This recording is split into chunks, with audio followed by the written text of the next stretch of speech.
절대전략 하나금융투자의 윤여민 FA 팀장과 함께하겠습니다. 안녕하세요. 네, 안녕하십니까. 네, 오늘 장 한마디 어떻게 정하셨어요?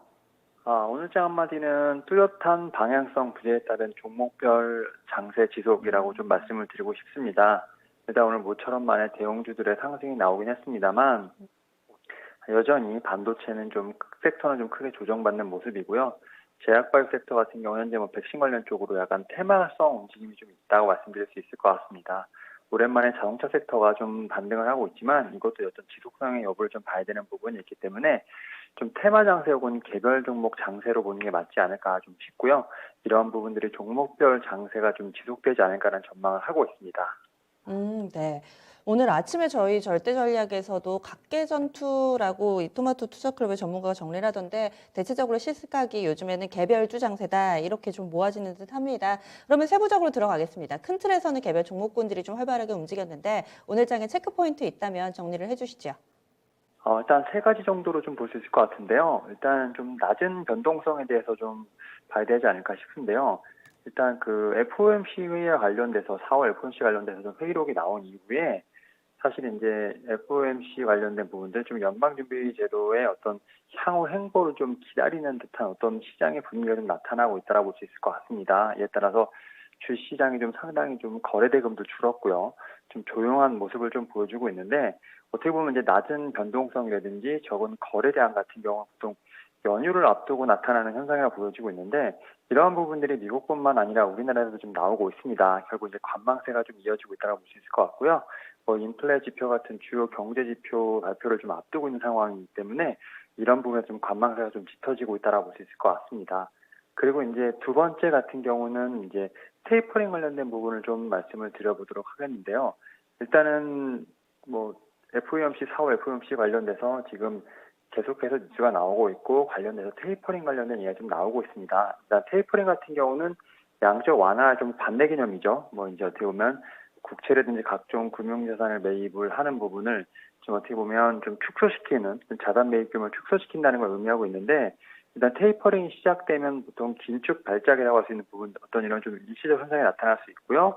또 특히 이제 신흥국에 투자했던 투자들이 기준금리 인상을 좀 예상을 하고 투자금을 좀 회수하는 어떤 이런 현상이 나타날 수 있는 부분이 있기 때문에 이런 부분에서 아직도 시장은 좀 긴장을 하고 있다고 볼 수 있을 것 같습니다. 또 이러한 부분들 좀 세 번째로는 이제 금리 인상에 대한 부분들에 대한 어떤 선반영이 되면서 지금 관련된 가치주들의 어떤 순환매가 좀 나타나고 있다고 볼 수 있을 것 같습니다. 이제 코로나19 백신의 좀 접종이 좀 빠르게 증가하고 있다는 점도 있고요. 이런 측면에서 봤을 때 좀 가치주 쪽에서 좀 공급 측면에서 봤을 때 조선 철강이 좀 많이 올랐다면 현재는 좀 소비주 쪽으로 해서 뭐 의류라든지 뭐 식음료 쪽, 화장품 쪽 이런 좀 덜 오른 어떤 소비주 쪽에 좀 어떻게 보면 순환매가 돌면서 지금 상승이 나오고 있다고 볼 수 있을 것 같습니다. 이런 부분에서 봤을 때 어떤 좀 빠른 순환매 오늘 좀 특징적으로 좀 봐야 되지 않을까 싶습니다. 네. 그러면은 다음 주에는 어떤 주요 일정들이 있나요? 예, 일단 앞서서 말씀드린 것처럼 다음 주에는 좀 주요 경제 지표들이 좀 많이 발표가 됩니다. 일단 5월의 마지막이 이제 다음 주 월요일인데요. 뭐 이제 한국의 뭐 4월 생산, 산업 생산, 뭐 소비 판매도 발표가 되고요. 특히 이제 중국의 5월 제조업, 서비스업, 이제 PMI 지수가 좀 발표가 된다 말씀드릴 수 있을 것 같습니다. 그리고 이제 6월 1일 화요일에 이제 한국 같은 경우는 5월 수출입 통계가 좀 발표가 되고 있고요. 또 이날 이제 오펙 플러스 회의가 좀 예상이 돼 있다라고 볼 수 있을 것 같습니다. 그리고 이제 6월 2일 수요일 같은 경우는 베이지북이 좀 공개가 되는 부분들, 그다음 6월 3일 목요일 같은 경우는 이제 서비스업 PMI 지수가 독일, 뭐 유로존부터 좀 발표가 되는 부분들이 있고요.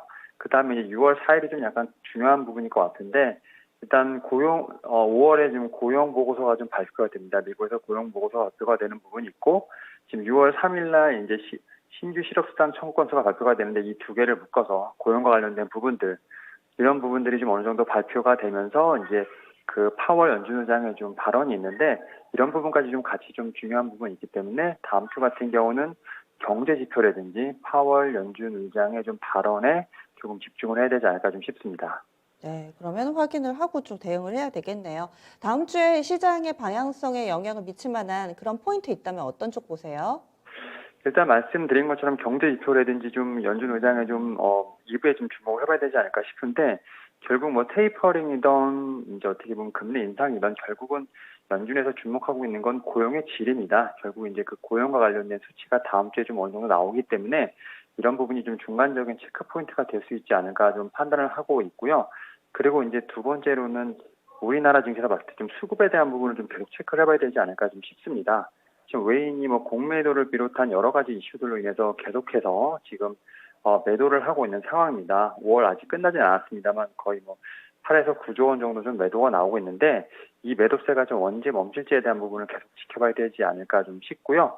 그리고 이제 뭐 섹터를 하나 말씀드리면 이제 오늘 좀 자동차라든지 2차 전지 섹터가 좀 살짝 돌아오는 모습을 보여줬습니다. 일단 뭐 아직까지 이제 전기차 관련돼서 뭐 침투율이 시장이 뭐 4%도 안 되는 상황이고요.